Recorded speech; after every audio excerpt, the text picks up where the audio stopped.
m'appelle Diomandé Loua. Je suis comédien, je suis metteur en scène, je suis formateur. Le théâtre, c'est, disons, mon premier amour parce que déjà, dès le cours primaire, je faisais du théâtre à l'école primaire. Au lycée aussi, j'ai créé une compagnie au lycée moderne de Mans. J'étais le responsable de la compagnie jusqu'à ce que j'ai le bac et que je sorte de là depuis 1986. Donc de là, je suis allé en fac de lettres et quand on a lancé un concours à l'INSAC où il fallait revenir, donc j'ai laissé la fac de lettres, je suis venu à l'INSAC et donc je suis rentré à l'INSAC où j'ai fait la formation. Alors donc c'est quelque chose que j'ai un peu dans le sang comme on dit, mais l'avoir dans le sang est une chose, mais être outillé techniquement est une autre chose. C'est pour ça que quand les gens s'asseyent pour dire oui, j'ai le don pourtant, oui, on peut avoir le don, mais ne pas avoir la technicité. Donc c'est pour ça que je suis entré à l'école, à l'INSAC, donc pour avoir une formation professionnelle et donc mettre en exergue ce que je me dis que j'ai en moi. Le cinéma, c'est un moyen de, comment dire, d'enseignement. C'est un outil très important dans l'éducation des masses. Quand je prends l'histoire du cinéma en Côte d'Ivoire depuis les années 70 pour ce que je sais, alors nous on allait au cinéma pour regarder les films western. On regarde les films western et on aime s'habiller comme les acteurs qui sont dans les films western. Donc à l'époque, il y avait des sombreros, c'est-à-dire que les chapeaux, on mettait les foulards, il y avait des chaussures, des Santiago qu'on portait comme les acteurs de ce film-là. Et on aimait parler comme eux, c'est des gens qui insultaient les autres et tout ça. Alors donc, le cinéma nous entraîne sur cette voie jusqu'à ce qu'on arrive aujourd'hui où nos enfants sont influencés par la façon de s'habiller des acteurs qui sont dans les films et tout. On oublie souvent même que ce sont des personnages, on s'identifie pratiquement.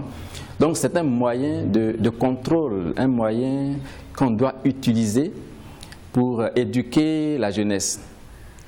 On dit que les autres nous imposent leur culture, mais que faisons-nous pour faire connaître notre culture aux autres? Alors c'est par le cinéma qu'on peut vraiment montrer aux autres ce qu'on a dans nos films, nos façons de nous habiller, nos façons de nous comporter.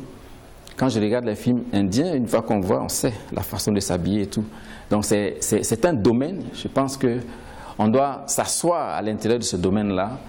Et même les décideurs devraient plutôt s'intéresser davantage au cinéma, investir dans le cinéma. Ma femme, mon amie, m'a marqué en tant qu'acteur. J'étais acteur et technicien dessus, mais la partie acteur m'a plus marqué parce que je devais jouer avec des gens que j'ai encadrés. Donc du coup, tu joues et on te juge. C'est-à-dire, tu dis que tu connais, tu m'as appris à jouer et moi je joue face à toi. Et tu dois démontrer que tu joues mieux que moi. Hein? Voilà, là c'était vraiment une épreuve assez intéressante, c'est resté gravé dans ma mémoire. Et là maintenant, il y a 2 couples, un foyer.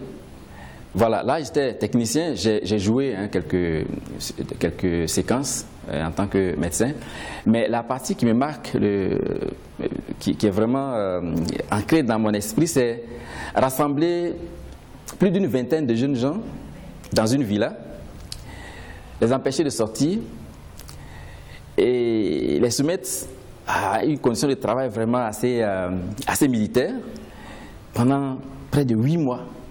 Pour en sortir un produit.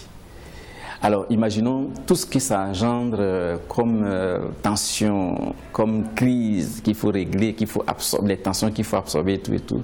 Ces 2 expériences sont vraiment gravées dans ma mémoire et j'insiste plus sur 2 couples, un foyer parce que ça c'est très récent en ce moment, c'est très récent. Je l'ai encore à l'esprit. Aujourd'hui, voilà, le produit commence à passer sur les grandes chaînes. Mes projets artistiques immédiats, disons que je vais dire merci à Jean-Noël Bas. Je ne suis pas du genre laudateur qui parle comme ça juste pour faire plaisir, mais moi je m'étais retiré au Ghana où mes enfants vont à l'école et tout. Alors il m'a fait venir dans le cadre des activités de Scénarii qui est sa boîte. Et depuis que je suis venu, voilà, je suis sur le programme d'activité de Scénarii. Alors, on a fini 2 couples, un foyer. On est allé tourner au Mali, c'est dans le cadre d'un projet qu'on appelle Capitale africaine. Donc on a fini avec Bamako. Très bientôt, dans le mois de février, on s'envole pour le Niger, on va tourner Niamey. Et quand on revient, on va au Cameroun pour aussi Yaoundé. Enfin, les films portent les noms de chaque capitale où on tourne. Donc voilà, ça pour l'année. Dans l'immédiat, c'est le projet immédiat. Ensuite, bon voilà, peut-être qu'il va y avoir la suite de coups plein foyer, ainsi de suite. Je souhaite que nous, Africains, on croit en l'Afrique. Et que le cinéma exprime ce qu'est l'Afrique. Les autres font leur cinéma en présentant une image. Nous avons le devoir aujourd'hui de présenter l'Afrique telle que nous voulons qu'elle soit vue. La balle est dans le camp de ceux qui portent la caméra, parce que c'est la caméra aujourd'hui qui nous montre, qui nous vend. C'est ce qu'on va vendre que les gens vont acheter.